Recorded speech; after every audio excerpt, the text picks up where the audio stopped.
ዛሬም ጭንቀት አለ፣ ዛሬም ምጥ አለ፣ ዛሬም ያልተከነ ቋጠሯችን መተናል። ዛሬም ለቅሶ ነው፣ ነገም ለቅሶ ነው። ይሄው በለቅሶ ከቀጠልን ብዙ ዓመታት አሳልፈናል። አናለቅስም መስቀሉ ላይ ወጥተን።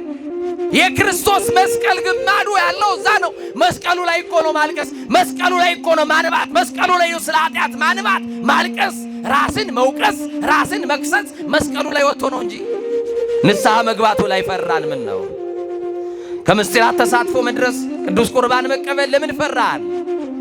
ውስጥ ገብቶ ማስቀደሱን አልፈራንም? እግዚአብሔር በጊዜው ለተዋረዱት ከፍታ ይሆናል። እግዚአብሔር ለጊዜው ብታለቅሱ በሰዓቱ ደግሞ እንባን ከጉንጫችሁ ላይ ይጠርጋል።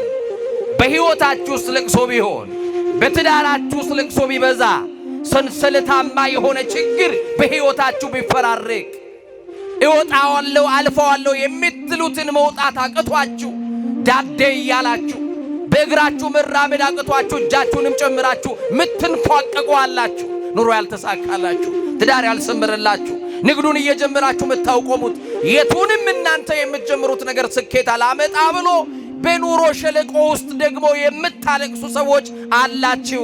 ዛሬ እንዲህ እላችኋለሁ፣ እግዚአብሔር በሰዓቱ ሲጎበኝ ከፍ ከፍ ያደርግሃል። ብዙ በሕይወታችሁ ያልተፈቱ ቋጠሮች አሉ።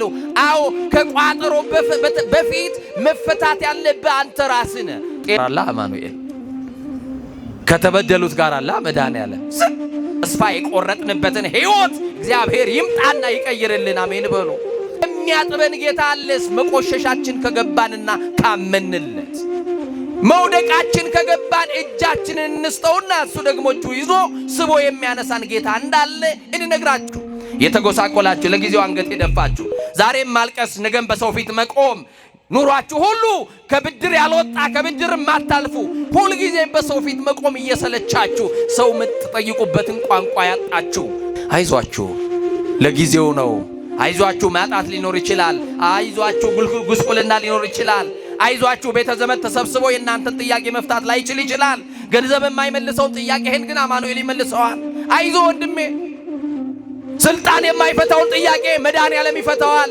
ልመናችሁን ለባለጸጋዎች አይደለም፣ ለባለስልጣን አይደለም፣ ለመድኃኔዓለም ንገሩት። እሱ የኑሯችሁን ቋጠሮ ሊፈታ የሚችል የመረረብኝ ነገር ውስጥ ገብቶ ጣፋጭ መሆን መለወጥ መቀየር የሚችለው እሱ ብቻ ነው። የትምህርታችን ርዕስ የምናደርገው በትንቢተ ኤርምያስ ምዕራፍ 22 ቁጥር 30 ላይ ያለውን መለኮታዊ ሐሳብ በማንሳት ነው። ቃሉ እንዲህ ይላል፣ በዘመኑ ያልተሳካለት ሰው ይላል። እስቲ ከኔ ጋር ትላላችሁ፣ በዘመኑ በሉ። ያልተሳካለት ሰው፣ በዘመኗ ያልተሳካላት ሴት፣ በዘመኑ ያልተሳካለት ወንድ። መንፈስ ቅዱስ ስኬት ነው ለሕይወታችን ያደርግልን። ይህንን ቃል የተናገረው ነቢየ እግዚአብሔር ታላቁ ኤርምያስ የተናገረው ቃል ነው። ኤርምያስ ማለት የቃሉ ትርጉም ወይም ደግሞ የቃሉ ፍቺ እግዚአብሔር ከፍ ያደርጋል ማለት ነው። እግዚአብሔር በዝቅታው ስላላችሁ ከፍታን ያምጣላችሁ። እግዚአብሔር ለተዋረዳችሁት እግዚአብሔር ክብርን ያደርግላችሁ። ለጊዜው አንጀት የሰበራችሁ ካላችሁ በጊዜው ቀና እስኪያረጋችሁ ልመናችሁን በእግዚአብሔር ፊት ጣሉ። ኤርምያስ የቃሉ ትርጉም እግዚአብሔር አለ ከፍ ከፍ ያደርጋል። እስቲ እግዚአብሔር በሉ። ከፍ ከፍ ያደርገናል። እግዚአብሔር ከፍታን ያደርግላችሁ። እግዚአብሔር በጊዜው ለተዋረዱት ከፍታ ይሆናል። እግዚአብሔር ለጊዜው ብታለቅሱ በሰዓቱ ደግሞ እንባን ከጉንጫችሁ ላይ ይጠርጋል። በሕይወታችሁ ውስጥ ለቅሶ ቢሆን፣ በትዳራችሁ ውስጥ ለቅሶ ቢበዛ፣ ሰንሰለታማ የሆነ ችግር በሕይወታችሁ ቢፈራረቅ፣ እወጣዋለሁ አልፈዋለሁ የምትሉትን መውጣት አቅቷችሁ ዳዴ እያላችሁ በእግራችሁ መራመድ አቅቷችሁ እጃችሁንም ጨምራችሁ ምትንፏቀቁ አላችሁ። ኑሮ ያልተሳካላችሁ፣ ትዳር ያልሰመረላችሁ፣ ንግዱን እየጀመራችሁ ምታውቆሙት፣ የቱንም እናንተ የምትጀምሩት ነገር ስኬት አላመጣ ብሎ በኑሮ ሸለቆ ውስጥ ደግሞ የምታለቅሱ ሰዎች አላችሁ። ዛሬ እንዲህ እላችኋለሁ፣ እግዚአብሔር በሰዓቱ ሲጎበኝ ከፍ ከፍ ያደርግሃል። እግዚአብሔር ይምጣና ከፍ ከፍ ያደርገን። ለቅሶ የበዛበትን ትዳር፣ ማጉረምረም የበዛበትን ትዳር፣ ተስፋ የቆረጥንበትን ሕይወት እግዚአብሔር ይምጣና ይቀይርልን። አሜን በሉ። ማን ይቀይረው? ይገርማል። በዘመኑ ያልተሳካለት ሰው አለን ኤርምያስ። በሕይወት ዘመን ያልተሳካለት ሰው አለ። በትዳር ዘመኑ ያልተሳካለት ባለ ትዳር አለ። የእግዚአብሔር ልጆች በትዳር ዘመኑ ያልተሳካለት ባለ ትዳር፣ በንግድ ሥራው ያልተሳካለት ነጋዴ፣ በመሪ ዘመኑ ያልተሳካለት መሪ። እንዴት ልበላችሁ? ብዙ አይነት ስኬቶች አሉ በሕይወት። አሁን እዚህ ውስጥ ያልተሳካልን ነገር ምንድነው ብንል ግማሹ በትዳር ደግሞ ትዳርን ይዞ በልጅ ልጅ ይዞ ደግሞ አልተባረካል። ንግድ ጀምሮ ያልተሰመረለታል። ተምሮ ስራ ያጣል። በተለያየ ዘርፍ ስኬት የሚለውን ነገር ልናገኝ አልቻልንም። የኛ ጥረት የኛ ሩጫ ምንም ሊፈጥርልን ደግሞ አልቻለም። አንዳንድ ጊዜ ቢዝነስ የሚያማክሩ ሰዎች ገንዘቡን ሳትይዙ በጣም በጭንቅላታችሁ ውስጥ ቢሊየነር አድርጓችሁ ምክር መክሯችሁ ይወጣሉ። ከምክሩ በኋላ እናንተ ያላችሁበት ህይወት ላይ ቆማችኋል። ምንም የተለወጠ የለም። ሞቲቬሽናል ስፒከር የሚባሉ ሰዎች አሉ። ሞቲቬት የሚያደርጉ ለስራ የሚያነሳሱ ናቸው።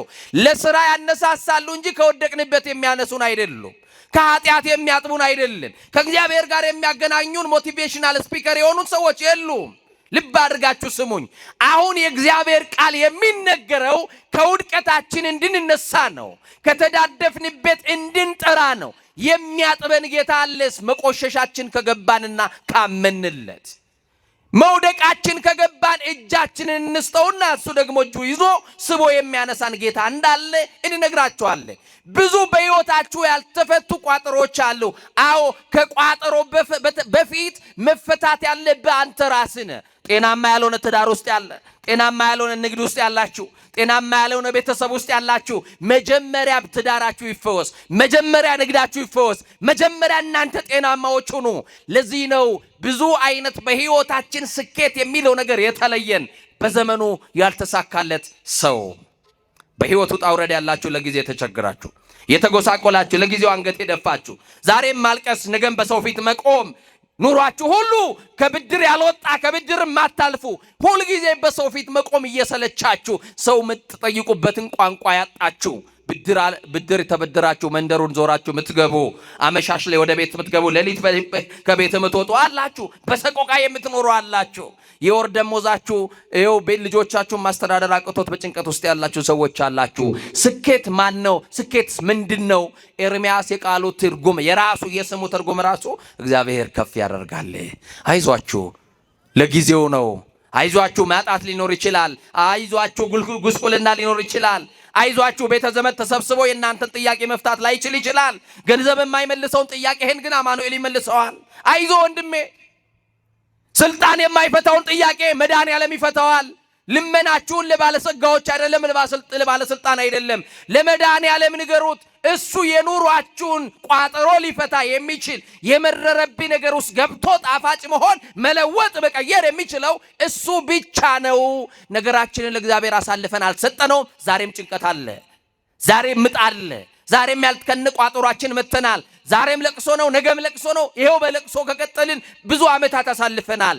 ያልተስተካከሉ የህይወት ምዕራፎች አሉ። ምንድነው? ወጣቶች ይሄንን በዘመኑ ያልተሳካለት ሰው ብያለሁ። በጣም ብዙ ወጣቶች ስላላችሁ በወጣትነት ዘመን ስኬትን የሚያደበዘዙ ነገሮች አሉ። እነዚህን ነግሬያችሁ ትምህርቴን እቋጫለሁ። እግዚአብሔር መንፈስ ቅዱስ ከሁላችን ጋር ይሁን። በወጣትነት ዘመኑ ያልተሳካለት አንድ ሰው ካለ ያ ሰው ዝሙት ህይወቱን የነጠቀው ነው፣ ወይም ህይወቱን ያበላሸበት ሰው ነው። ልብ አድርጋችሁ ስሙኝ። በወጣትነት ዘመን ውስጥ ስኬትን ከሚያጨልሙ ህይወትን ከሚያደበዝዝ ነገር አንደኛው ዝሙት ነው። ምን አልኳችሁ?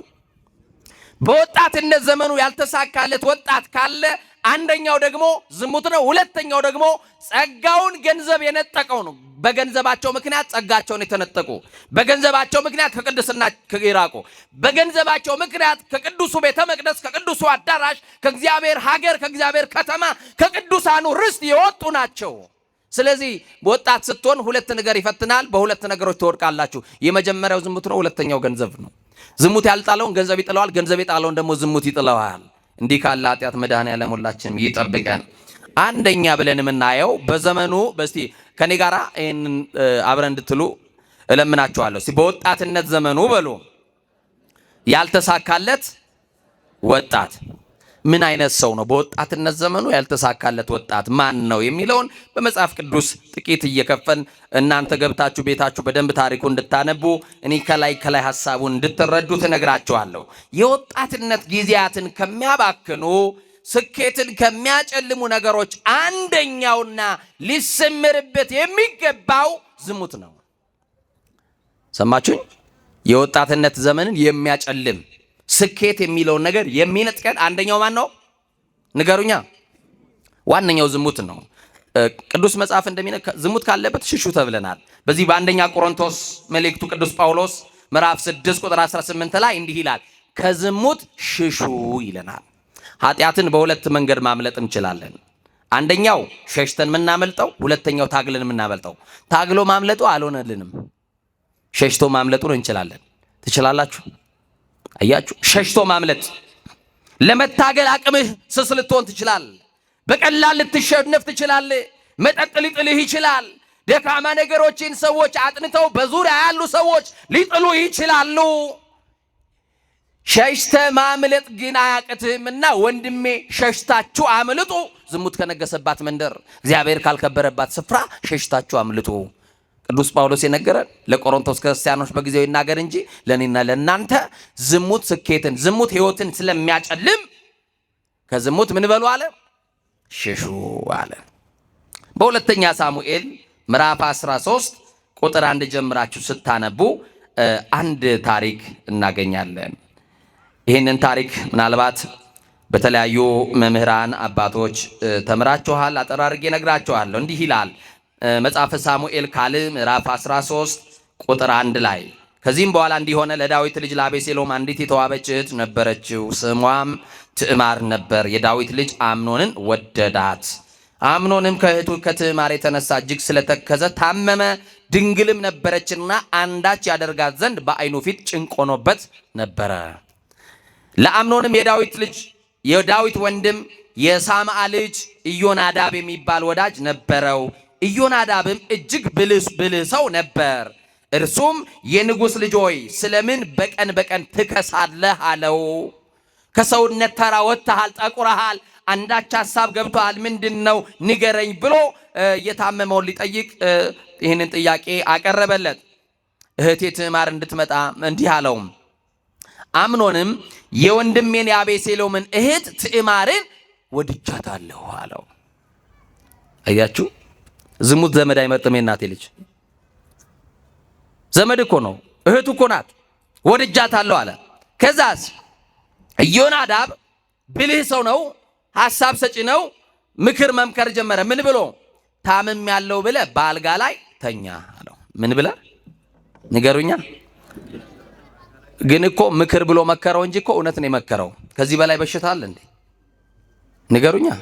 ከዚህ በላይ ህመም አለ? ከዚህ በላይ ደዌ አለ እንዴ? አያችሁ። እና ታምም ያለው ብለ ተኛ።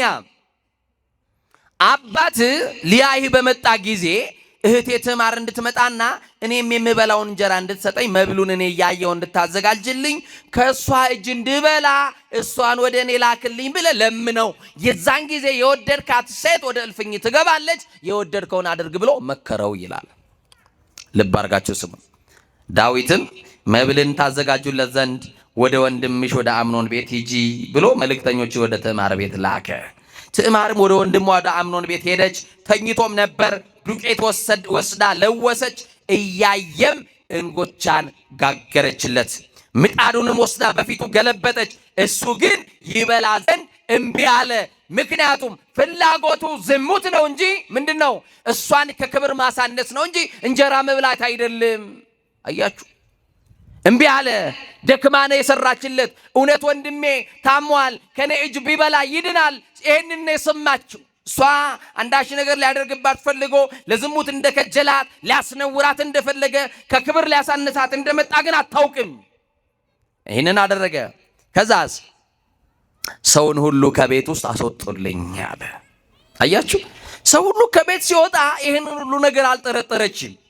ሰውም ሁሉ ከእርሱ ወጣ። አምኖንም ትዕማርን ከእጅሽ በላ ዘንድ መብሉን ወደ እልፍኙ አግቢ አለ። ወደ መተኛው፣ አያችሁ፣ ወደ ማረፊያው ክፍል አስገቢው አላት። ትዕማርም የሰራችውን እንጎቻ ወስዳ ወንድሟ አምኖን ወዳለበት እልፍኝ አስገባችው። መብሉን ባቀረበች ጊዜ ያዛትና እህቴ ሆይ ነይ ከእኔም ጋር ተኚ አላት ይላል። አማኑኤል ይጠብቀን። በእውነት ከእኔ ጋር ነይ አላት፣ እንተኛም አላት። ምን ብላ መለሰች? ወንድሜ ሆይ አይሆንም አለ። በቃ ዝሙትን አይሆንም በሉ። የሚያቆሸሻችሁን ነገር አይሆንም በሉ። እግዚአብሔር የማይከብርበትን ነገር መቅደስ ሰውነታችን የሚያቆሸሽ ነገር ሁን አይሆንም በሉ። እያችሁ ለቅድስና ነው እሺ በሉ የተባል ነው። አይሆንም አለችው። ቃሏን ግን አልሰማም። ከእርሷም ይልቅ ብርቱ ነበርና በግድ ይዞ አስነወራት ይላል። በግድ ይዞ ምን አላት? አስነወራት። የሚፈልገው ኃጢአት ከእሷ ጋር ማመንዘር፣ በዝሙት መውደቅ ነበረ ፍላጎቱ።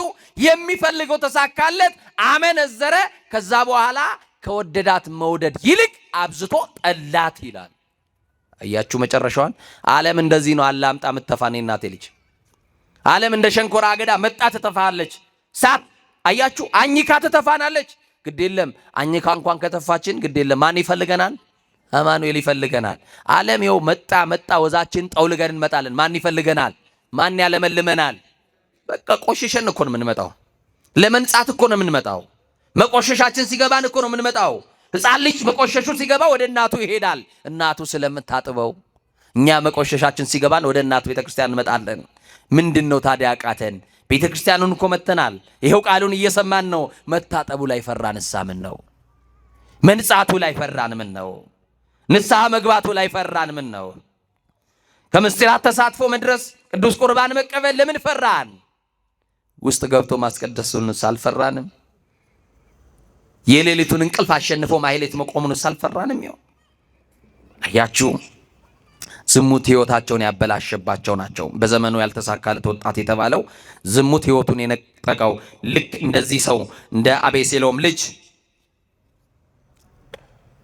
ዝሙት ህይወቱን ያበላሸበት ሰው ነው። ወጣቱ ለክብር እንዳይበቃ ከሚያደርጋቸው አንዱ የህይወት መሰናክል ዝሙት ነው። ለህይወት እንዳትበቁ ያደርጋቸዋል። ለክብር እንዳትበቁ ያደርጋቸዋል። ወገኖቼ ካህኑን በክህነቱ ዲያቆኑን በተልእኮ ከመቅደስ ይለየዋል። መስዋዕቱን በንጽህና እንዳንሰዋ፣ ንጹህ መስዋዕት እንዳናሳርግ፣ ንጹህ ዕጣን እንዳናጥን እንዳናሳርግ ያደርገናል። አያችሁ። እና እግዚአብሔር መንፈስ ቅዱስ ሰውነታችን ይጠብቅልን።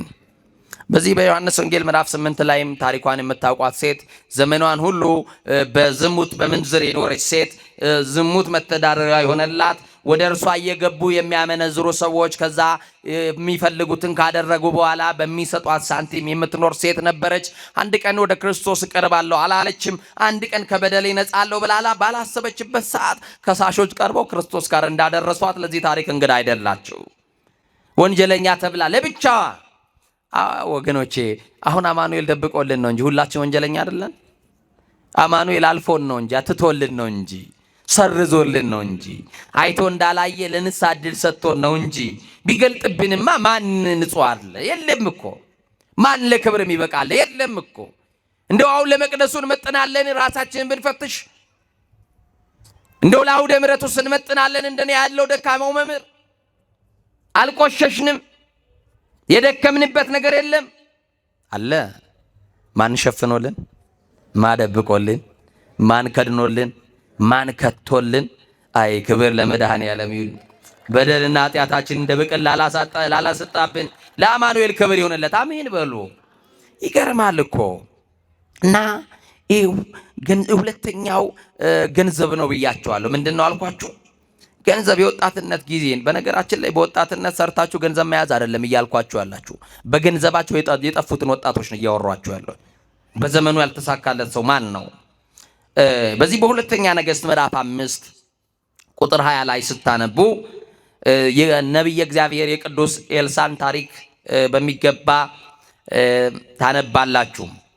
ንዕማን የተባለ አንድ የሶሪያ የወታደር አለቃ ወደ እሱ መጥቶ ለምጻም የነበረ ሰው በንጉሥ ትእዛዝና ደብዳቤ ወደ ነቢየ እግዚአብሔር ወደ ቅዱስ የኤልያስ በረከት ወዳደረበት ወደ ኤልሳ ዘንድ መጥቶ ከለምጼ ነፃ ዘንድ እባክህን ወደ እግዚአብሔር አመልክትልኝ ጸልይልኝ ባለው ሰዓት በዮርዳኖስ ወንዝ ሂድና 7 ጊዜ ብቅ ጥልቅ እያልክ ተጠመቅና ና አለው። በአገሬ ያሉ ያልደፈረሱ ንጹህ የሆኑ እና አባበናና ፋርፋ የተባሉ የሶሪያ ንጹህ ምንጮች እያሉ የደፈረሰውን የዮርዳኖስ ወንዝ ላይ ተጠመቅ ብለህ እዛ ድረስ የምትልከኝ አለ። ዛሬም እኮ አባቶቻችን እንዲሁ አይደለም። እዚሁ ጸበል እያለ አንዳንዶቹ እንደ ጻድቃኔ ሄደሽ ብትጠመቂ ብሎ ይልካሉ አይደል? በነ ኤልሳ ዘመንም እንዲህ ነበር። እየሰማችሁ ነው? በነ ጻድቃኔ ሄደሽ ብትጠመቂ፣ አንዳንዱ እንጦጦ ኪዳነ ምሕረት ሄደ ብትጠመቅ፣ አንዳንዱን ደግሞ እንደው የት ነው እስቲ አንድ ጸበል ንገሩኝ። መቼም እናንተ ማትሄዱበት የለም። እስቲ ንገሩኝ። አቤት ማንማ ዘብር ገብርኤል፣ ስውሯ ማርያም። አዎ ትሄዳላችሁ። የበረከት ስፍራዎች ናቸው አይደል? ቦታን የቀደሰው ሰው ነው አይደል? ሰውም ደግሞ በቦታ ይቀደሳል አይደል?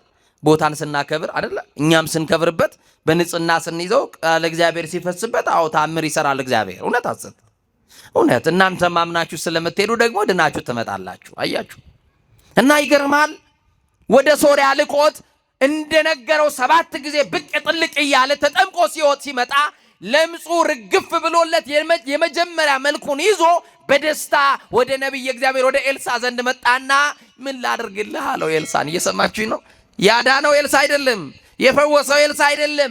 ያዳነው የኤልሳ አምላክ ነው፣ የሙሴ አምላክ ነው፣ የኤልያስ አምላክ ነው። ዛሬ ክብሩን ጠቅልለን እኛ ብንወስድ ደስ ይለናል። እኔ ጸልዬ እኔ አጥምቄ አንድ ሰው ቢድን እንዴ ረንዶ ማስታወቂያ ነው ማሰራው። እኔ እንዲነገርልኝ እኔ እንድታወቅ ነው የምፈልገው። ኤልሳ ስላደረገው ነገር ምንም አይነት ክፍያ አይፈልግም። ዛሬ ጊቭ ኤንድ ቴክ ነው ታውቁታላችሁ አይደለ? እና ኤልሳ ምን አለ? የእግዚአብሔርን ጸጋ በነፃ አግኝቷል። በነፃ ያገኘውን ደግሞ በነፃ መስጠት ነው፣ ግድ ነው። ስለዚህ ከኔ የሆነ ነገር የለም። የፈወሰ እግዚአብሔር ነው። ከለምጽ ያነጻ እግዚአብሔር ነው። ደግሞ በልብህ የነበረ እምነት ነው የፈወሰ ያዳነህ እምነት ነው። ተመለሳለው። እምቢ አለ። ይዞ የመጣው ግን ገጸ በረከት ነበረ። ያን ይዞ የመጣው ገንዘብ ኤልሳ አልቀበልም ሲለው ልብስ አምጥቶለታል፣ ገንዘብ አምጥቶለታል። ኤልሳ እምቢ በማለቱ ግያዝህ ደቀ መዝሙሩ ግያዝ በውስጡ ተቃጠለ። እንዴት ገንዘቡን እምቢ ይላል? እሺ እሱ አይፈልግ ለኔ እንኳን ቢሰጠኝስ ምን አለበት ይላል። እንደው እኮ ያደርስ ነው አዛኝን ምን አለበት እንደው ባይመቀኝ ለኔ ቢሰጠኝ። ይሄንን ነገር ለማሳካት ገንዘብ ክፋቱን ይውላችሁ። ግያዝ ከኤልሳ ጋር ሆኖ ከገንዘብ የተሻለውን ጸጋ ማግኘት ይችል ነበረ። ያንን ጸጋ ግን ገንዘብ ነጠቀው። ፍቅረ ነዋይ ገንዘብ መውደዱ ነጠቀው። ልብ አድርጉ። ከኤልያስ ጋር ማገልገሉ ኤልሳን የጠቀመውን የእግዚአብሔር ጸጋ የኤልያስን መንፈስ በሱ ላይ 2 እጥፍ ነው ጥፎ ነው የወረደለት። ገንዘብ አይደለም፣ ከገንዘብ የተሻለውን ነው ከመምህሩ ያገኘው ኤልሳ።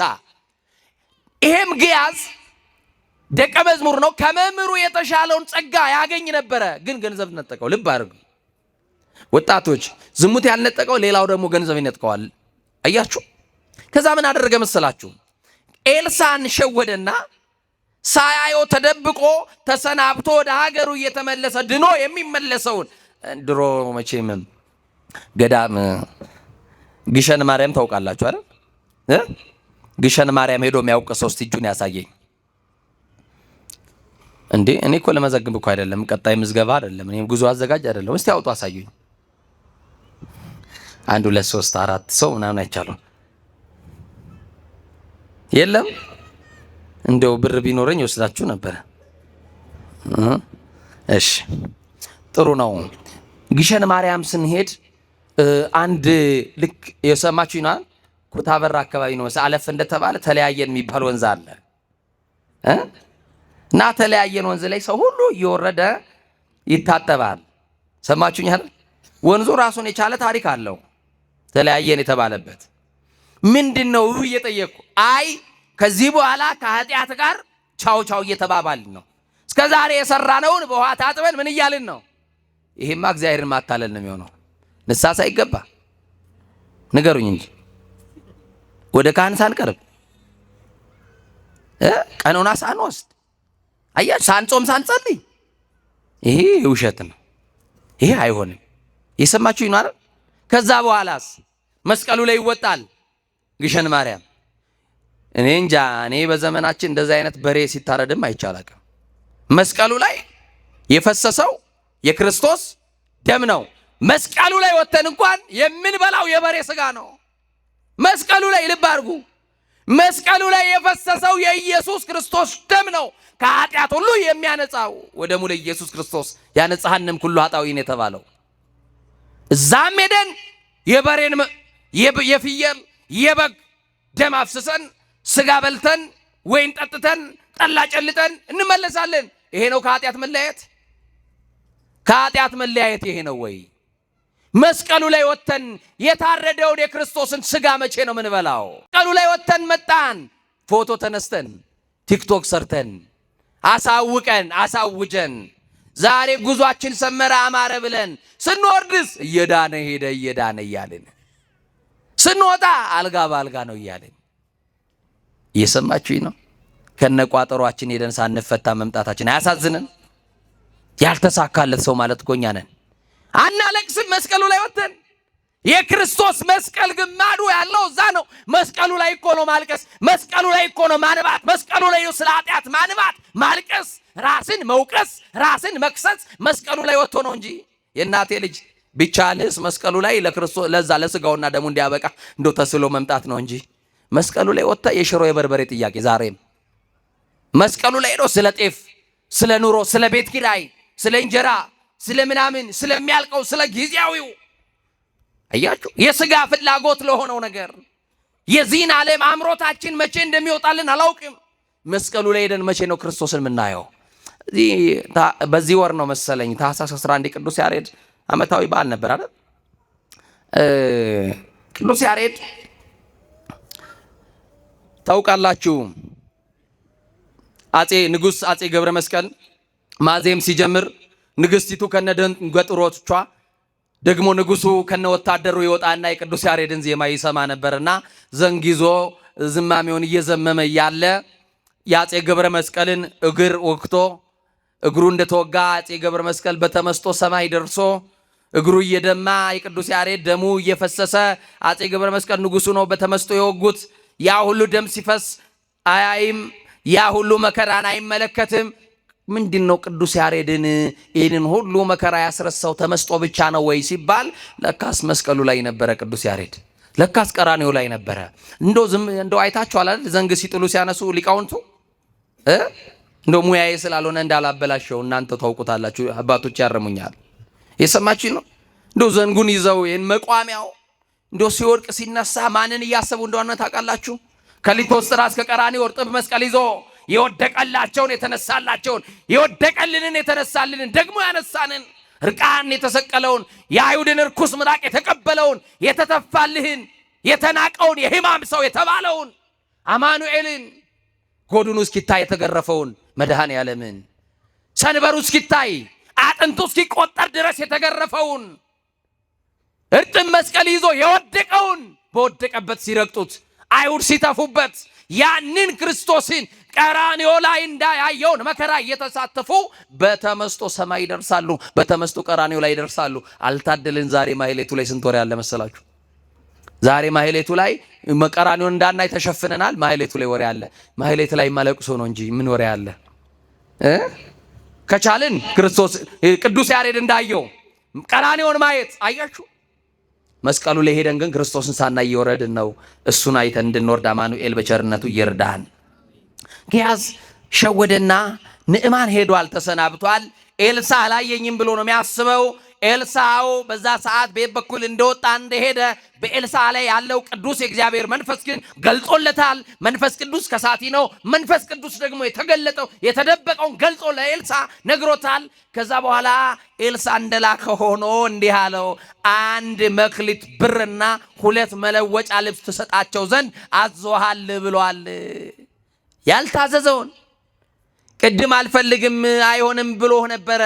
ለሱ ግን ስጠው ብሎሃል፣ አምጣው ብሎት ከመንገድ ላይ እንግዲያውስ ምን ገዶኝ፣ ይሄንንም እኮ ያመጣሁት ለኤልሳ ነበረ፣ እሱ አያስፈልገኝም፣ የእግዚአብሔርን ጸጋ በነፃ ነው ያካፈልኩ ብሎ መርቆ ሸኝቶኛል። ከፈለገው ደግሞ ምን ገዶኝ ወደ ቤት ይዤ ከምመለስ ብሎ ያንን ልብስና ብሩን ሰጠው።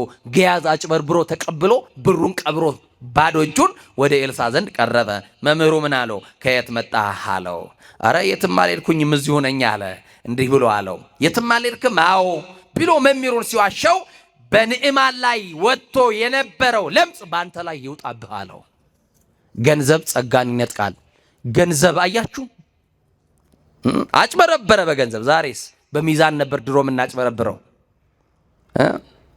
አንድ ክፍለ ሀገር በጣም እህል አምራቾች ናቸው እና አንድ ልጅ ነው የሚነግረኝ፣ እየሰማችሁኝ ነው? መጋዘን ቁጭ ብዬ እህል ገዛለሁ ከገበሬ አለ። የኢትዮጵያ ገበሬ ደግሞ የምታውቁት ነው። እንደኔ ሂሳብ እንኳን በስርዓት እንደው አሁን ሂሳብ ተማርኩ ብል እኔ እንኳን አይሆንልኝም። እንደው የምታውቁት ነው። ከፊሉ ነው የተማረው አይደል? እንደው ምናልባት አሁን ያለው እየተማረ ሊሆን ይችላል። ሂሳብ የምንሰራው በእጃችን ነው አለ። እየሰማችሁኝ ነው? ኪሎ ስመንዝን ኪሎውን የሆነ የምንወስድባቸው ነገር አለኝ አለ። ቀጠለ ደግሞ አንድ አለኝ እያልኩ ነው ሂሳብ የሚይዘው አለ። ያቺ አንድ አትደመርም። እየሰማችሁኝ ነው? እንዲህ እያደረኩ ብዙ ዘመኔን የኢትዮጵያን ገበሬ ሳጭበረብሮ ኖርኩኝ። ዛሬ ግን አንድ አለኝ የሚለው ራሱ ገበሬ ሆኗል። ማን አስተምሮት? እኛው። ይሰማችሁኝ ነው? እኛው። አዎ፣ ማሩ ላይ ባዕድ ነገር፣ ገበያው ላይ ሙዝ ነበር ምንቀልሰው። አረ ሙዝስ ከሆነ እሱስ ምግብ ነው። የሚገል ነገር ራሱ እንደው ገንዘብ ካገኘ ሰው የሚከትበት ይመስለኛል። በበርበሬው ላይ ሸክላ ነበር ድሮ የሚጨምረው። አረ አሁንም ሸክላውንም ችግር የለውም፣ ይኸው እየበላ ነው። በጤፍ ውስጥ ጄሶ ነበር። አረ ጄሶስ ችግር የለም፣ ይኸው ተስማምቶን እየኖርን ነው። ከባድ እኮ ነው ወገኖቼ፣ የት እንዳደረሰን አያችሁት? አጭበርብረን ያመጣ ነው። ገንዘብ ከጸጋ ይለያል። በዘመኑ ያልተሳካለት ወጣት ያልኳቸው አንዱ ዝሙት ያቆሸሸው ነው። ሁለት ደግሞ ገንዘብ ጸጋውን የነጠቀው ነው። ሁለተኛውን እንመልከት። አሁንም ላስቸግራችሁ። በትዳር ዘመኑ በሉ ያልተሳካለት ባለትዳር። በምን ዘመኑ? በትዳር ዘመኑ። በዚህ በአንደኛ ነገሥት ምዕራፍ 21 ላይ ታሪኩ ተመዝግቦ የምታገኙት አንድ ሰው አለ። ይሄ ሰው ናቡቴ ይባላል። ናቡቴ ሰፊ የሆነ የወይን እርሻ የአባቶቹን ርስት አስከብሮ የሚኖር የወይን እርሻ የነበረው ሰው ነው። ታሪኩን ታውቁታላችሁ። አክዓብ የተባለ ንጉሥ፣ ሚስቱ ደግሞ ኤልዛቤል ይባላሉ። በዛ አካባቢ አክዓብ ዞር ብሎ ሲያይ የወይኑን እርሻ ያይና የማን ነው ብሎ ይጠይቃል። ይሄማ የናቡቴ የምስኪኑ የናቡቴ ነው ተብሎ ተነገረው። ናቡቴ ተቀያሪ መሬት ልስጥ፣ የተሻለ መሬት ልስጥ፣ ይሄንን ንጉሥ ነኝ ፈልገዋለሁ ልቀቅልኝ ሲለው የአባቶቼን ርስት አልሰጥም አለው ይላል። እስቲ ሁላችሁም የአባቶቼን ርስት በሉ። አልሰጥም። የማንን ርስት?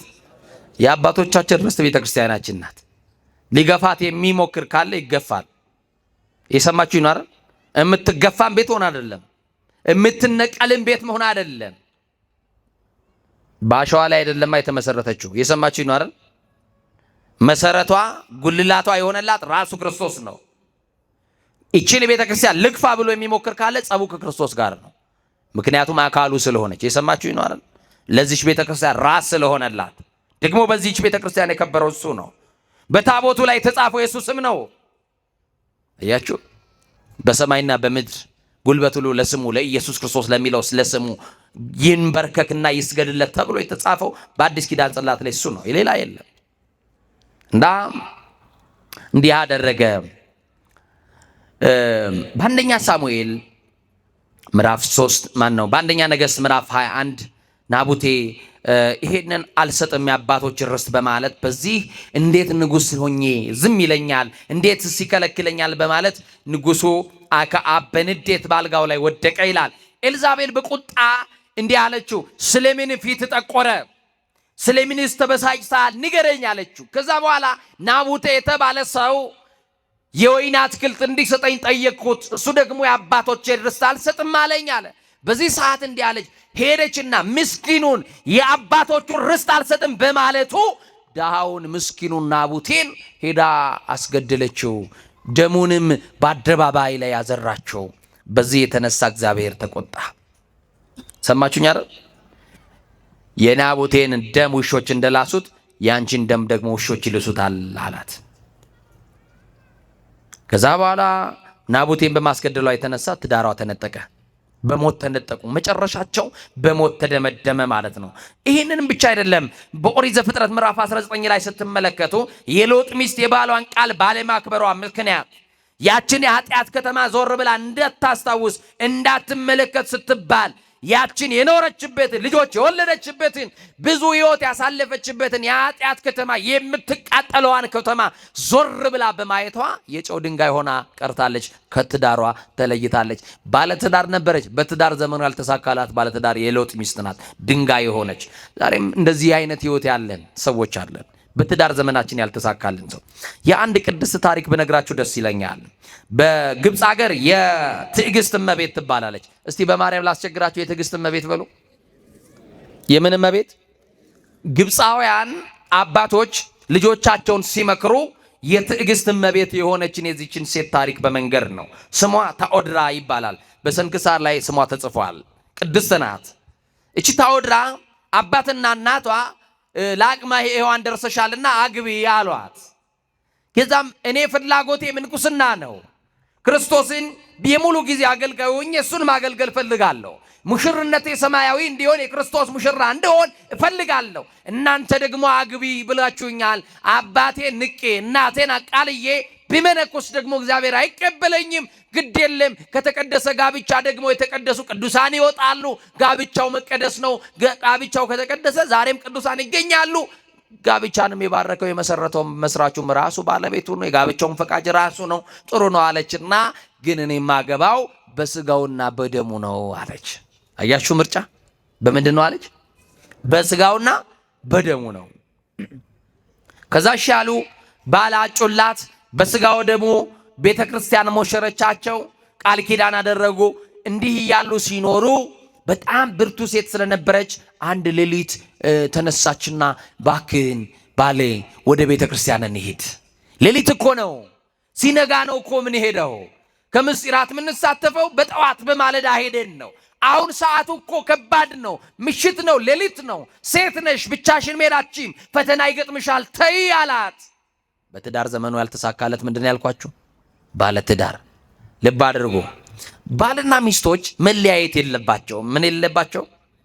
ለአገልግሎትም ከቻሉ አብረው ቢቆሙ፣ ሌሊት ቤተክርስቲያን ቢሄዱ አብረው ቢመጡ፣ አያችሁ፣ ወደ ሆነ ስፍራ ሲሄዱ ቢቻል አብረው ቢሄዱ እንዳይፈተኑ። አያችሁ፣ ሴቶች ደካሞች ናቸው። እንዳይፈተኑ አትለዩዋቸው። ከቻላችሁ ገበያን ብትሄዱ እንቼም ሾፕ ለማድረግ ብቻ ብር ወርውረህላ ከምትሄድ አብራት ትከበራለች። እሷም በአንተ ነው የምትከበረው። እውነት ሐሰት? ምን ነው ዝም አላችሁ? በእናንተ ነው የምትከበረው። እውነት ሐሰት? ስለዚህ አትለዩዋቸው ለማለት ነው። እና አይ ያለች ከቻልክ አብረን እንሂድ ተነስ። አይ ደክሞኛል አለ። በዛን ሰዓት በጣም ውብና ቆንጆ ሴት ስለነበረች የሚከታተላት አንድ ሰው ነበረ። ምቹ ጊዜ የሚፈልግ ሰው ነበረ። ሊያስነውራት የሚፈልግ ሰው ነበረ። ከዛ በኋላ ይቺ ሴት ተነሳችና በቃ ቤተ ክርስቲያን መሄድ አለብኝ፣ እኔ ያልተኛም በእግዚአብሔር ፊት ቆሜ ለእግዚአብሔር ምስጋና ማቅረብ አለብኝ፣ እኔ እሱን ማምለክ አለብኝ አለችና ተነስታ ሄደች። ስትሄድ አጋጣሚ ሆነና ያ የሚፈልጋት ሰው መውጫና መግቢያዋን ይጠባበቅ ነበርና ተከተላት። ወደ ቤተ ክርስቲያን ስትሄድ ከመንገድ ላይ ያዘና አስነወራት። የሰማችሁኝ ነው? ምን አላት? አስነወራት። ለመነችው፣ ከአቅሟ በላይ ሆነ። አዘነች። እኔ በስጋ ወደሙ ነው የታተምኩት፣ እባክህን እኔ የከበረ ትዳር አለኝ፣ የኔ ትዳር ኦፊሻል የሆነ ነው፣ በቤተ ክርስቲያን የታወቀ ነው፣ ተወኝ ባክህን አለች። ለመነችው፣ እምቢ አላት። አስነወራት። ወዲያውኑ ደግሞ ትቷት ሄደ ይላል። ምን ብሏት ሄደ? ያስነወረማ መቼ አብሮ ይቆያል? የሚፈልገን ለስጋዊና ለጊዜያዊ ከሆነማ ትቶ ነው የሚሄደው። የሚፈልጉትን ካገኙ ትቶ ይሄዳሉ። ትቶሽ የማይሄደው እኮ የተሰጠሽ ብቻ ነው። ትቶህ የማይሄደው የተሰጠች ብቻ። እውነት ሐሰት? እና ትቷት ሄደ። ሰው አልደረሰላትም። ጮኻለች፣ ጩኸቷን አልሰማላትም። አለቀሰች አለቀሰች። ሌሊት ነው፣ እያለቀሰች ነጋ። እንዲህ አለች፣ ቆመችና ወደ ቤቴ አልመለስም አለች። ሰማችሁ? ለምን? ባሌ ቅዱስ ነው፣ ባሌ ንጹህ ሰው ነው፣ እኔ ደግሞ የረከስኩ ሰው ነኝ። ባሌን እጄ አላረክሰውም። በቃ የኔ ትዳር በዘመኔ ያልተሳካልኝም ትዳር ከዚህ በኋላ ባሌ በንጽህና ይኑር፣ እኔ ደግሞ ስለሰራሁት ወንጀልና ኃጢአት ሄጄ ላልቅሳለች። እሷ ግን እኮ ፈልገው አልሰራችሁ። እሷ እኮ ተገዳ ያደረገችው ነገር ነው። ሄደች ወደ ገዳም። ከዛ እዛ ገዳም ስትደርስ ስትጠይቅ የወንዶች ገዳም ነው፣ ሴት መግባት አይችልም ተብሎ ተነገራት። እንደ ቅድስት እንባ መሪና ታሪኳ ይመሳሰላል። እና በሌላ ገዳም አማራጭ የለም፣ ወደ ቤቷ ላለመመለስ ወስናለች።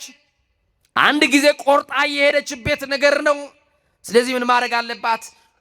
ልብሷን ቀየረች፣ ፀጉሯን ቆረጠችና ወንድ መስላ አንገቷን ድፍት አድርጋ ወደ አባቶች ቀረበች። ወደዛ ወደ አባቶች ገዳም ማን ትባላለህ ተብላ ተጠየቀች። እሷ ምንድነች? ሴት። አባቶች ደግሞ ወንድ ናት ብለው በወንድ ነው የሚያናግሯት። ስሜ ቴዎድሮስ ይባላል ብላ ነገረችና በዚህ ስም ተዋወቀች። እንግዲህ ያው ስለምን መጣህ? አባቶቼን መስዬ በገዳም ላገለግል፣ ደግሞም ስለ ኃጢአቴ እያለቀስኩኝ ያ ጥቂት ጊዜን ሙሽራው ክርስቶስን በዚሁ ገዳም እንድጠብቅ እናንተ አባቶቼ እንድመስል ነው አለች። እና አባቶች እስቲ እናይሻለን፣ እንፈትንሻለን፣ እያገለገልሽ እየተላላክሽ ትዕግስትሽም እየተፈተነ እናያለን አሏት። በገዳም እንድትኖር ተፈቀደላት።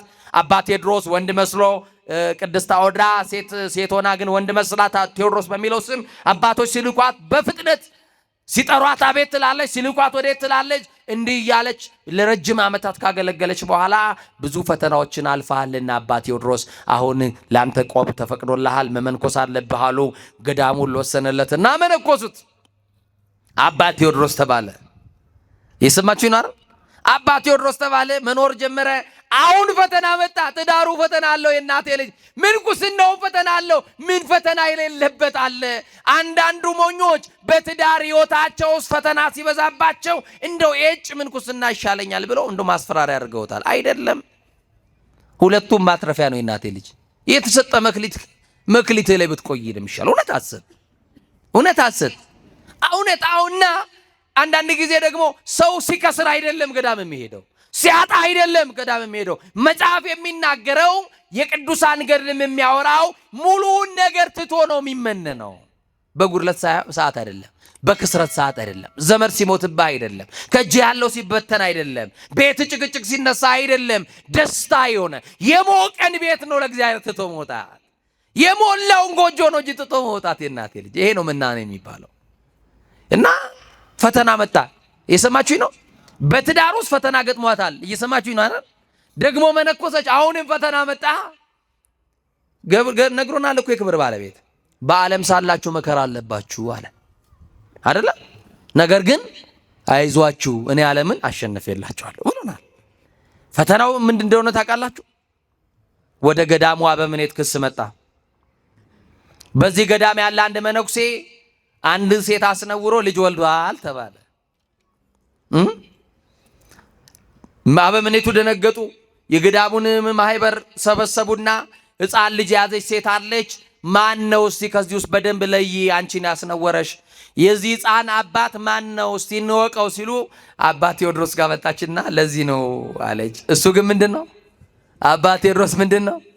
አያችሁ፣ ፈተና ይመጣል። የትኛውም ሕይወት ፈተና አለው። በዘመኑ ያልተሳካ በትዳር ዘመኑ ያልተሳካላት ባለ ትዳር ምንናም ደግሞ በምናኔዋ ደግሞ ሌላ ፈተና፣ ቆብ የሚያስወልቅ ፈተና መጣ። ይኸው ከባድ መስቀሉን ስትይዘው መስቀልን የሚያስጥል ፈተና ይገጥማል። በትዳር ጠብቅ፣ ታገስትም በርከክ በቃ አለቀ። ትዳርሽ ውስጥ ጠብቅ። ያልሞላ ነገር ካለ ያልተሰካካ ያልሰጠሽ ነገር ካለ ጠብቀው እስኪሰጥ። ባይሰጥህም በጉድለት ልታመሰግነው ግዴታህ ነው። የተፈጠርንበትም ዓላማ ይሄ ስለሆነ እሱን አመስግነን ክብሩ እንድንወርስ ነው፣ ሌላ የለም። እና ለሱ ነው አባ ዳኒ ማን ነው ቴዎድሮስ ደነገጠ። በውስጥ እኮ ይታዘባል አይደል? ይሄ እንደው እንዴት ያለው ጅል ነው። ያው ሴት ሆኜ እንደው ልጁ ያንተ ነው ተብዬ እንደው አያሳፍርም? አዛኝቷል። ዛሬም ጣት የምንጠቆምባቸው ሰዎች ማንነታቸውን በስርዓት የምናውቃቸው ሰዎች አይደለም። አያችሁ፣ አናጣራም። ሁለት ጆሮ ተሰጥቶናል፣ አፋችን አንድ ነው። አያችሁ፣ አፋችን ስንት ነው? ግን ይኸውላችሁ በደንብ አይደለም የምናስገባው፣ የምናወጣው ነው የሚበልጠው። ባናጣ አንሰማም። መተቸትን ነው የሚቀድመን። ማማት፣ መቆራረጥ፣ መከታተፍ፣ ታርጋ መለጠፍ፣ ቁንጮ መንጨት፣ ስም መስጠት፣ ይሄ ይቀናል። መፈትፈት እኮ ይሄ እኮ ነው። አያችሁ ምን እንዳለ ታውቃላችሁ? አባ ቴዎድሮስ አባቶች የመነኮሳት እኔ ደካማ ልጃችሁን ማሩኝ፣ በቃ ደካማ ነኝ፣ ስጋ ነው የለበስኩት፣ የሚወድቅ ስጋ። እውነት ነው ሐሰት? እኛ እኮ መልአክ አይደለንም፣ እንወድቃለን። እኛ እኮ መልአክ አይደለንም። አያችሁ መላእክት እንኳን ራስ ወድቀዋል እኮ። እና ጽኑዓን አይደለንም፣ ደካማ ነኝ፣ በቃ ደከምኩኝ፣ በዝሙት ወደቅኩኝ፣ ይሄ ልጅ ተወለደ። አንድ ነገር ጥፋቴን በእናንተ ፊት አምኜላችኋለሁ። የሕፃኑ እናት ግን አንድ ነገር እንድታደርግልኝ ለምኑልኝ። ምን እናርግ? ሕፃኑን ታምጣና ትስጠኝ። ሰማችሁ? ከዛ በኋላ እንዳትጠይቀኝ። እሺ ተወሰነ። ሕፃኑ ለማን ተሰጠ? ንገሩኛ። ለአባ ቴዎድሮስ። አባ ቴዎድሮስ ሕፃኑን ታቀፈና ገዳሙ ደግሞ ምን ብሎ ወሰደበት? ለ7 ዓመት ገዳሙን ለቀ ውጣ፣ ጹም፣ ጸልይ አሉት። የት ይሄዳል? ሕፃኑ ወተት ይፈልጋል፣ ሕፃኑ ምግብ ይፈልጋል፣ ሕፃኑ መተኛ ይፈልጋል። ቤት ይጾ አባ ቴዎድሮስ የተፈረደበት ፍርድ የዛ ሰዓት ነፃ ለመሆን እኔ ሴት ነኝ ቢል ከገዳም ይወጣል አይወጣ?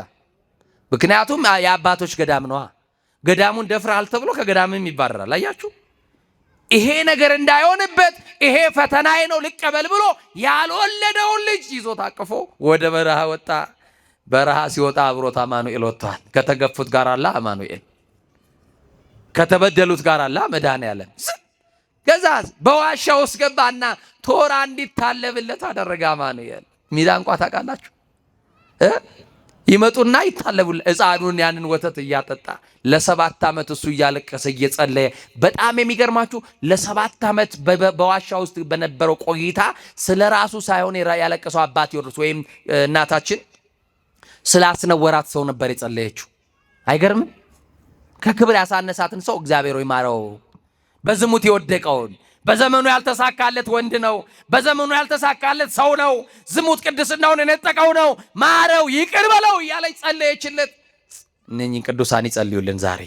ዛሬ ለረከስነው ለተዳደፍነው አማኑኤል በእውነት ምሕረት እንዲያደርግልን ቅዱሳን ያልቀሱልን። አያችሁ ነውር አድርጎ በደል በድሏት ከትዳሯ ለይቷት ይሄ ሁሉ ነገር ላደረገባት ሰው ምሕረት ለመነችለት። እኛም ጠላቶቻችንን ይቅር የምንልበትን ልብ አማኑኤል ያድለን። እና 7 ዓመቱ ሲያበቃ የ7 ዓመት ሕፃን 7 ዓመት በእግሩ የሚራመድ ልጅ ነፍስ ያወቀ እማዬ አባዬ ብሎ የሚጣራ ልጅ በእጅ ይዘው አባ ከበረሃ ቆይታ በኋላ ፍትሐ ዘወልድ ተደግሞላቸው የገዳሙ አበምኔት ሁሉ እግዚአብሔር ይቅር ይበልህ፣ ንስሐን ሁሉ የሚቀበል ኢየሱስ ክርስቶስ፣ በደልን የሚደመስስ ኢየሱስ ክርስቶስ፣ ኃጢአትን የሚደመስስ ማን? ኢየሱስ ክርስቶስ ኃጢአትን ደምስሶልሃል። አሁን ከማኅበረ መነኮሳት ጋር ተቀላቅለህ ማገልገል ትችላለህ ብለው እንደገና መለሱት። የሰማችኝ ነው። ሕፃኑም እንግዲያው አባቱ እኔ ነኝና እዚሁ እናንተን አባቶቼን መስሎ እንዲያድግ ፍቀዱለት ተባለ። ሕፃኑም ተፈቀደለትና በዛ መኖር ሲጀምር ለእኔ ግን አለው አባ። ሰማችኝ? ከአባቶቼ ጋር ለመኖር ጥፋቴን እያስታወስኩት አንገቴን እየሰበርኩኝ ነውሬን እያው ስለማውቅ ደካማ ስለሆንኩ ከበረቱት አባቶቼ ካልሳቱት አባቶቼ ጋር መደመር ስለማይገባኝ ለብቻዬ በዋሻ እንድኖር ሕፃኑን ብቻ ተቀበሉኝ። ከወር 1 ቀን የሚጎበኘኝን 1 ረድ ብቻ አድርጉልኝ። አገልጋይ የሚላላክ ሰው ብቻ አድርጉልኝ። በቃኝ እኔ ዋሻ ልግባል። አባ ቴዎድሮስ እሺ አለ። ገዳሙ ፈቀደለት። አበምኔቱ ከአንድ ወር እንዲጎበኘው ሰው ልኮለታል። 1 ቀን ጨለማ ነው፣ ማታ ነው። ቅዱስ አባ ቴዎድሮስ ባለበት ዋሻ ውስጥ ብርሃን ይበራል። ምን ይበራል? ብዙ ኃጢአት ባለችበት የእግዚአብሔር ጸጋ ትበዛለች። እናቴ ልጅ መንግስቱን በመግባት የማይቀድሟቸዋል የተባልነው ዘማውያንና ቀራጮች ናቸው። እናቴ ልጅ ብርሃን ይበራል። ምንድነው የምናየው ብርሃን? ይሄ ብርሃንማ አባ ቴዎድሮስ የሚጸልዩበት ዋሻ አይደለም ብለው ይነጋገራሉ። ሌሊቱን እንዲህ ሲነጋገሩ አደሩ። በጠዋት ማለዳ ምንድነው ያ ብርሃን? እሳት ነው ምንድነው? ማየት አለብን አሉና አባቶች ተሰብስበው ሲያዩ ለካስ ከከበረ አስከሬኗ ላይ የሚወጣ ብርሃን ነበረ። እሷ አርፋለች። አስከሬኗ ግን እንደ ፀሐይ እያበራ ቅድስናዋን ይመሰክር ነበረ። ንጹሕ እንደነበረች ድንግል ያንን ኃጢአት እንዳልሰራች በደለች ተብሎ የተከሰሰችበት ክስ የሷ እንዳልሆነ ይመሰክር። ሞታ እንኳን አስከሬኗ ብርሃን ይበራ ነበረ። መጡ።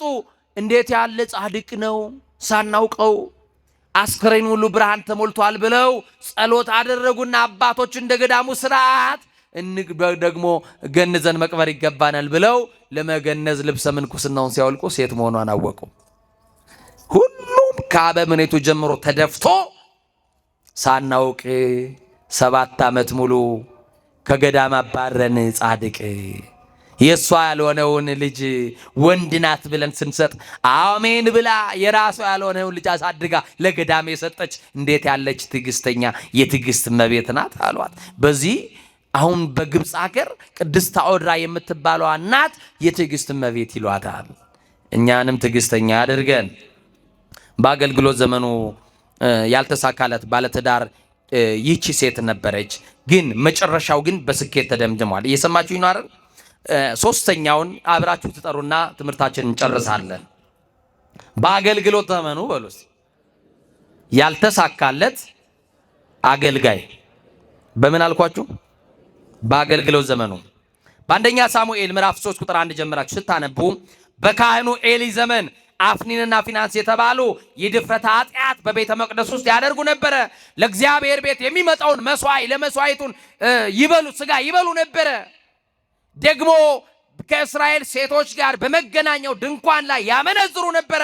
ይሄንን መሰል ኃጢአት በመስራት አገልግሎታቸው ሁሉ በዝሙት ተዳድፎ በዘመናቸው ያልተሳካላቸው አገልጋዮች ያስባላቸው ጉዳይ ታቦተ ጽዮን ከነሱ ተማርካ ፍልስጤማውያን ለመውጋት በመጡ ሰዓት ካህኑ ኤሊ ድል ያደርጋሉ ብሎ ታቦታ ሲዞ ቢልካቸው በጦርነት ሁለቱም ሞቱ። አባቱም ልጆቹን ባለመገሰጽ እነዚህን ያልተሳካላቸውን አገልጋዮች ቤተ መቅደሱን ያስነወሩ አገልጋዮች ከህዝብ ሴቶች ጋር ሲያመነዝሩ የሚውሉትን አገልጋዮች ባለመቆንጠጡ ባለመመንከሩ የተነሳ ራሱም አንገቱ ከወንበሩ ወድቆ አንገቱ ተቆልምሞ ሞተ ይለናል። ሰማችሁ? ሌላው ያልተሳካለት አገልጋይ ማን ነው ካላችሁ የሐዋርያት ሥራ ምዕራፍ 1 ቁጥር 16 ላይ ይሁዳ ያስቆሮቱ ይሁዳ። እስቲ ያልተሳካለት አገልጋይ በሉ። በቃ ያልተሳካለት አገልጋይ ማን ነው ካላችሁ የመጀመሪያው ይሁዳ ነው። እንዲህ ይላል የሐዋርያት ሥራ፣ ወንድሞች ሆይ ኢየሱስን ለያዙት መሪ ለሆናቸው ስለ ይሁዳ መንፈስ ቅዱስ አስቀድሞ በዳዊት አፍ የተናገረው የመጽሐፍ ቃል ይፈጸም ዘንድ ነው ይለናል። የሐዋርያት ሥራ የሰማችሁ ነው።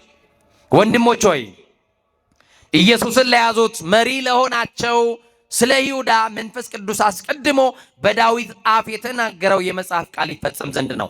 ከኛ ጋር ተቆጥሮ ነበር፣ ለአገልግሎት ተመርጦ ነበር አለ። ይሁን ፓስት ነው ያለፈ ነው። እየሰማችሁ ነው። ለአገልግሎት ምን ተብሎ ነበር? ተመርጦ ነበረ። ከኛም እንደ አንዱ ነበረ አሉ ቅዱሳን ሐዋርያት። ይህም ሰው በአመፃ ገንዘብ መሬት ገዛ አለ። በምን ገንዘብ? በአመፃ ገንዘብ። ከዛሳ በግንባሩም ተደፍቶ ከመካከሉ ተሰነጠቀ፣ አንጀቱ ሁሉ ተዘረገፈ። ያም መሬት አኬልዳማ ተብሎ ተጠራ እያለ ቅዱስ መጽሐፍ ይናገራል። ይሁዳ በአገልግሎት ዘመኑ አምላኩን ያላወቀ ነው። አገልጋይ ስንሆን አምላካችንን ማወቅ አለብን። የምናገለግለውን አምላክ ካላወቅን የሰማችሁ ይኖራል ቢሮ ገብቶ የመውጣት ያክል ይሆንብናል አገልግሎቱ። ቤተ መቅደሱ ላይ ያለውን አምላክ መድኃኔዓለምን መፍራት ካልቻልን በፍርሃት ማገልገል፣ መቅደሱ ስንቆም በፍርሃት ካልሆንን አገልግሎታችን በአገልግሎት ዘመኑ ያልተሳካለት አገልጋይ ያስብለናል። ይሁዳ በአገልግሎት ዘመኑ ያልተሳካለት አገልጋይ ነው። ለጌታውም አልታመንም። እኛም በቤተ መቅደስ ለጌታችን ካልታመንን፣ ለምናገለግለው ለመድኃኔዓለም ካልታመንን መጨረሻችን በዘመኑ ያልተሳካለት ሰው እንደተባለው ሰው እንሆናለን ማለት ነው። ሌላው በስልጣን ዘመኑ ያልተሳካለት ባለስልጣን ነው። በምን ዘመኑ? እስቲ በስልጣን ዘመኑ በሉ። ያልተሳካለት መሪ ኦሪት ዘጸአት ምዕራፍ 10 ላይ ፈርዖን ይባላል። ማን ይባላል?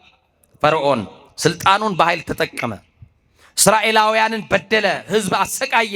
መጨረሻው ስልጣኑን የሚቀማ ሳይታገል የሚጥል ሳይወረውር የሚመታው እግዚአብሔር ምን አደረገው?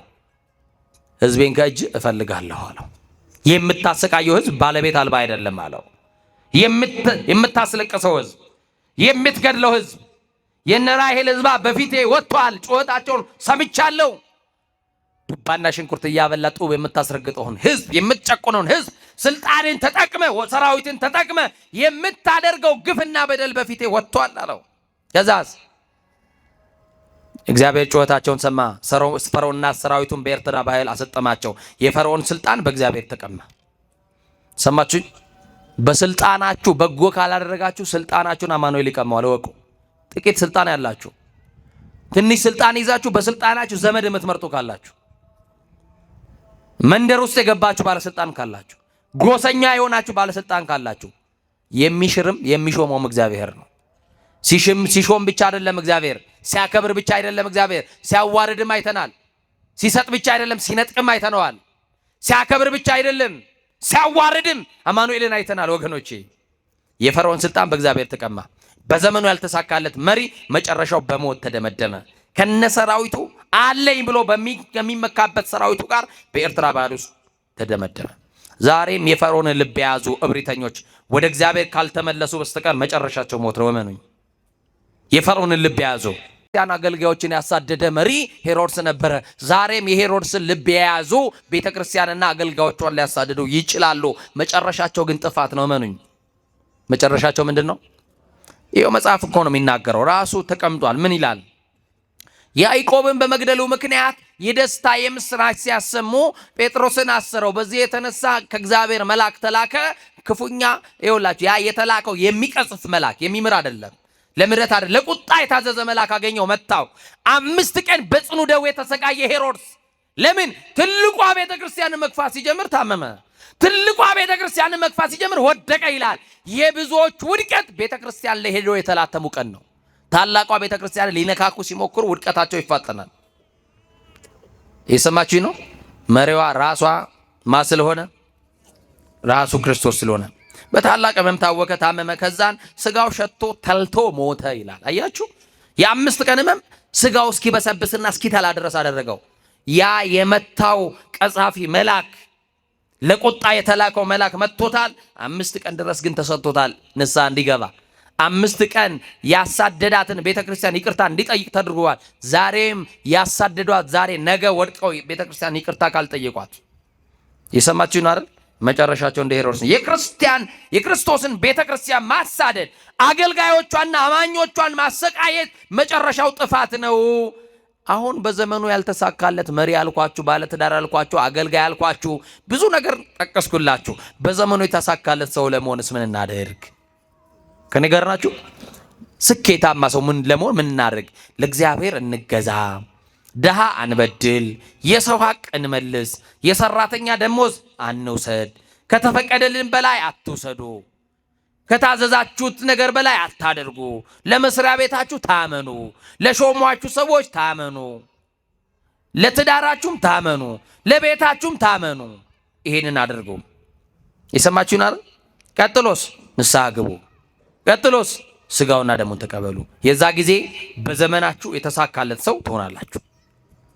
የተሳካለት ሰው ለመሆን መተው የሚያስፈልገን የስጋ ስራ ተብሎ የተገለጠውን ነው። ሐዋርያው ቅዱስ ጳውሎስ በገላትያ 5 ቁጥር 19 ላይ የስጋ ስራ የተገለጠ ነው ይለናል። የምን ስራ? ምንድነው የስጋ ስራ ሲል ዝሙት ይለናል። የመጀመሪያውን ምን ይላል? ቀደም ነግሬያችኋለሁ። ምን ብለናል? ዝሙት። ሁለተኛው ርኩሰት፣ መዳራት፣ ጣዖት ማምለክ፣ ሟርት፣ ጥል፣ ክርክር፣ ቅናት፣ ቁጣ፣ አድመኝነት፣ መለያየት፣ መናፍቅነት፣ ምቀኝነት፣ መግደል፣ ስካር፣ ዘፋኝነት፣ ይህንን የመሳሰሉትን የሚያደርግ የእግዚአብሔርን መንግሥት አይወርስም ይላል። የተሳካለት ሰው ለመሆን እነዚህ የተዘረዘሩትን የሥጋ ሥራዎች ተውና የመንፈስ ፍሬ ተብሎ የተቀመጠውን እንዲሳካላችሁና እንዲሳካልን ፍቅርን እንያዝ። ምንን እንያዝ? ምንን እንያዝ? ደስታን እንያዝ፣ ሰላምን እንያዝ፣ ትዕግስትን እንያዝ፣ የበጎነትን ካባ እንደርብ፣ እምነት ይኑረን፣ የዋህነት እናብዛ፣ ራስን እንግዛ።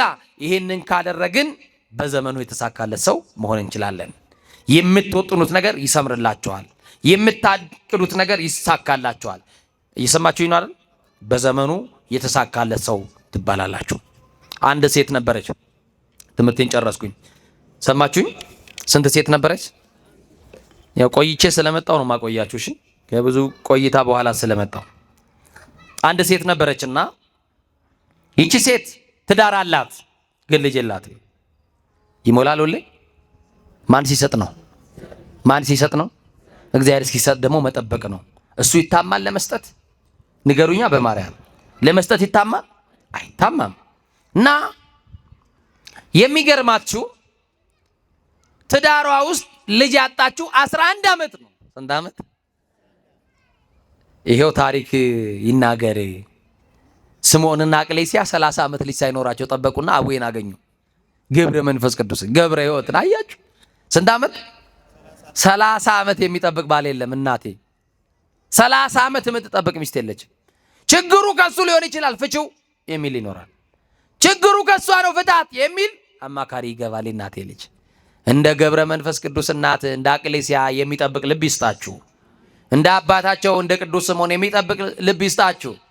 እንደ ጸጋ ዛብና እንደ እግዚአብሔር የሚጠብቅ ልብ ይስጣችሁ። እንደ ፍሬ ብሩክና እንደ ዮስቴና የሚጠብቅ ልብ ይስጣችሁ። መጠበቅ ከቻላችሁ የተሻለውን ታገኛላችሁ። ሳትባረኩ ቀርቷችሁ አይደለም፣ ሳይጎበኛችሁ ቀርቶ አይደለም። የተሻለውን ሊሰጣችሁ ትዕግስታችሁ የተመረመረ ነው። የተሻለ ልጅ ታገኛላችሁ። እና ልጅ የላትም። ስንት ዓመት? በማርያም አኩርፋችሁኛል። ጸባለ እንዴ ማላቀው ካለ እንግዲህ ይቅርታ ጠይቃለሁ ኋላ። ስንት ዓመት? 11 ዓመት ልጅ የለም። ከ11 ዓመት ቆይታ በኋላ ገብርኤልን ትወዳለች። ማንን? እስቲ ገብርኤል በሉ። ትወዱታላችሁ? እስቲ ገብርኤልን የሚወድ እስቲ ለገብርኤል ክብር ይሁን። የሚጠብቃችሁ መልአክ ነው። እና ቤተ ክርስቲያን ትመጣና ገብርኤል ቤተ ክርስቲያን በትልቅ ባነር የተሰራ 3 ደቂቅን ከእሳት ሲያወጣ የሚያሳይ ስዕል አለ። እየሰማችሁኝ ነው? እና በጣም ጨንቋት ነበረ፣ ከፍቷት ነው የመጣችውና እንደዛ አይነት ጸሎት ስታደርግ የመጀመሪያዋ ነው።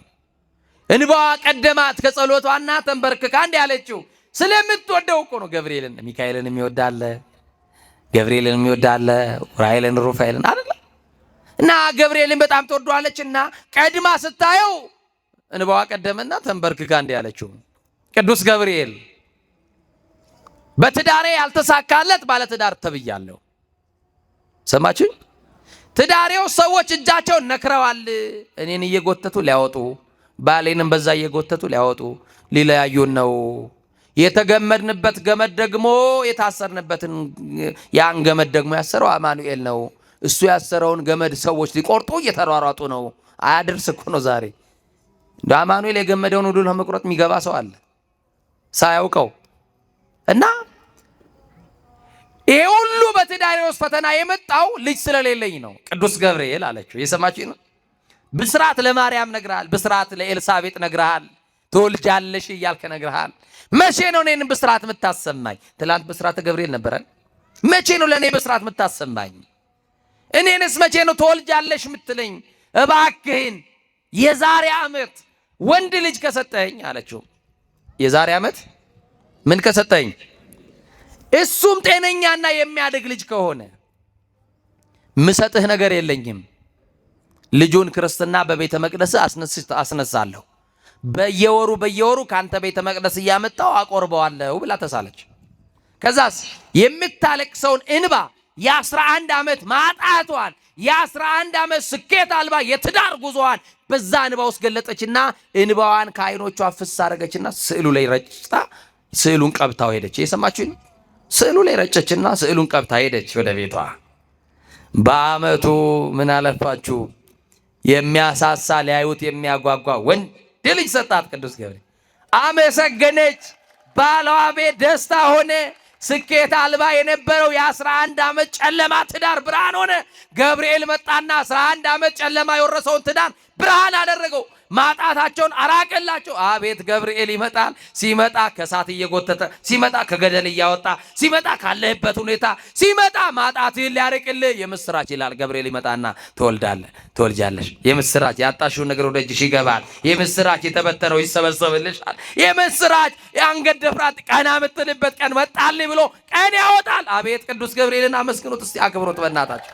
ፈጣን መልአክ ነው። ይገርማችኋል። እና ቅዱስ ገብርኤል እንደው በቃ ይኸውላችሁ 40 ቀን ነው አይደል የሚቆየው ለክርስትና ወንድ ሲወለድ። ምኑም አታውቁ ናችሁ እንዴ? 40 ቀን ጠበቀች።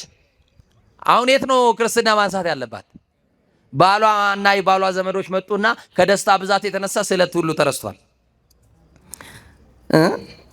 እኛ እዚህ አልቅሰን ለምነዋለን፣ አማኑኤል ይሰጠናል፣ እንረሳለን። የት አባቱ ስለቱ ስንት ስለት የበላ ነው እኮ አለን እዚህ ውስጥ ሞልቶልን የረሳ ነው። ስናጣ ለቅሷችን መከራ ነው አይደለ? ግብ ግብ ከእግዚአብሔር ጋር ሲሰጠን ደግሞ ይኸውና ያልነውን በአፋችን የተናገርነውን ደግሞ እናስቀርበታለን። እናም ክርስትናው ሰዓት ደረሰ። ለኛ ማርያም ነው ቅርባችን። ማርያምን ቤተክርስቲያን ነው፣ ገብርኤልን ቤተክርስቲያን ነው። ሁለቱም ያው ነው። ዋናው ክርስትናው መነሳቱ ነው። ባክሽ እዚህ ማርያም እናንሳ ይላታል ባሏ። የሰማችኝ ነው። በቃ እሷም ተሸነፈች። ሌሎችም ሆይ ሆይ ሲሉ ገብርኤል የተሳለችውን ስለት ማርያም ቤተክርስቲያን ወሰደች። ክርስትና ተነሳ። ቤተ መቅደስ ይዛው ገባች። ጎን ላይ አቋቋሚ የሚባል ታውቃላችሁ እናንተ ከየት እንዳመጣችሁት? ባላ አቋቋሚ እንትና ወልዳ ለላቋቁማት ክርስትና ላቋቁማት ያው አብሮ የሚቆም ነው መሰለኝ አይደል? እና ያቺ አቋቋሚ ማለት ይበሏችሁና መቋሚ ማለት መቼም ልጇን ተቀብላ የምትይዘው ክርስትና አንሺዋ ናት። እውነት ነው። ክርስትና እናት የሆናችሁ ሰዎች ሕፃኑን ትይዛላችሁ አይደል? ይዛ ቀን እንደው የሌላችሁ ከሆነ እሷን በልጅ የባረከ አማኑኤል እኔን ባርከኝ ጥላችሁ ትጸልያላችሁ። ጥሩ ነው አይደል? እና ይዛ ቆማለች። ለካ የታቀፈችው አስከሬን ሆኗል። የሰማችሁኝ ነው። ልጁ ሞቷል፣ አላወቀችም። ዝም ብላ ይዛለች። ቅዳሴው አለቀና የመጀመሪያ ቁርባን የሚቆርበው ማን ነው? ክርስትና አይደል? ክርስትናውን አስቀድሙ አሉ ካህናት። ከዛ ክፍት አድርጋ ስትሰጥ ልጁ አይኑ አይገለጥም። ተኝቶ ነው ቀስቀሽው ይሏታል ካህኑ። እንዲህ ብትለው የለም ልጁ አይኑን ብገልጥ የለም በዛው። ሰማችሁ? አረ ልጁ እኮ በህይወት የለም ይሏታል ቄሱ። እናት በዚህ ሳደነገጠችና አብራ ቆማለች። ምንድነው ብላ ልጇን ገልጣ ስታይ ልጇ የለም እንዴ አለች። ወዲያውኑ በልቧ አንድ ነገር መጣ። ሰማችሁ? እንባዋ እየረገፈ ነው። ስለቴን በላው። ገብርኤል ቀልድ ያረክም እናቴ ልጅ ስለቴን በላው። ሰማችሁኝ አይደል? ስለቴን በላው። ስለት በልቼ ነው። ካህኑ አንድ ነገር ብቻ አድርጉልኝ፣ አስከሬን ነው ብላችሁ ሕፃኑን ከቤተ መቅደስ እንዳታስወጡብኝ። ሀብተ ወልድና ስመ ክርስትና አግኝቷል። ይሄ ልጅ ተጠምቋል። አንድ ነገር ነው የሚቀረው፣ የደሙን ማይተም መያዝ አለበት። የኢየሱስ ክርስቶስ ደም ደግሞ እንኳን ለታመመ ለሞተ መድኃኒት ነው። ግድ የለዎትም አፉ ላይ ብቻ ደሙን አስቀምጡልኝ። ሰማችሁኝ? እንዴት ብዬ እኮ በህይወት የለም። ግድ የለዎትም ደሙ የክርስቶስ ነው አይደል? አዎ። ታዲያ ከሞተ የሞተ እንደሆነ አያነሳውም እንዴ? የኔ አባት ግድ የለዎትም። ጤነኛ ልጅ ይዤ ገብቼም አስከሬን ይዤ አልወጣም። የኢየሱስ ክርስቶስ ደም ከኃጢአት ብቻ ያነጻል ሳይሆን የሞተንም ያነሳል። ግድ የለም አንደበቱ ላይ አስቀምጡልኝ፣ አፉ ላይ አስጠጉና ቀቡት። ግድ የለም አለ። በጽዋ ያዘውን ዲያቆን ጠጋ በላሉትና በጣታቸው ይዘው ነክረው ከንፈሩ ላይ ሲያስቀምጡት አይኑን ግልጥ አደረገ። ክብር ለመድኃኔዓለም ይሁን። ገለጠ በቃ። ከዛስ አያችሁ በትዳር ዘመኑ 11 ዓመት ያልተሳካላት ሴት የነበረች ከ11 ዓመት ልመና በኋላ በገብርኤል ጸሎት ልጅ አግኝታ ደግሞ ስለት በማስቀረቷ ደግሞ ስኬቷ ጨልሞባት ነበረ። ወገኖቼ ለእግዚአብሔር የተናገራችሁትን እንዳትረሱ። በጭንቅ ቀን ያወራችሁትን ለአማኑኤል የተናገራችሁት እሷ ተመዝግባለች፣ እንዳትረሷት። ስለዚህ በዘመናችሁ የተሳካላችሁ ሰው እንድትሆኑ ወደ እግዚአብሔር ቅረቡ። የቀማችሁትን መልሱ፣ የበደላችሁትን ካሱ። ንስሐ እየገባን የጌታችን የመድኃኒታችን የኢየሱስ ክርስቶስን ቅዱስ ሥጋውን ክቡርን ደሙን እንድንቀበል አማኑኤል በቸርነቱ ያግዘን። እግዚአብሔር መንፈስ ቅዱስ ሁላችን ይባርከን።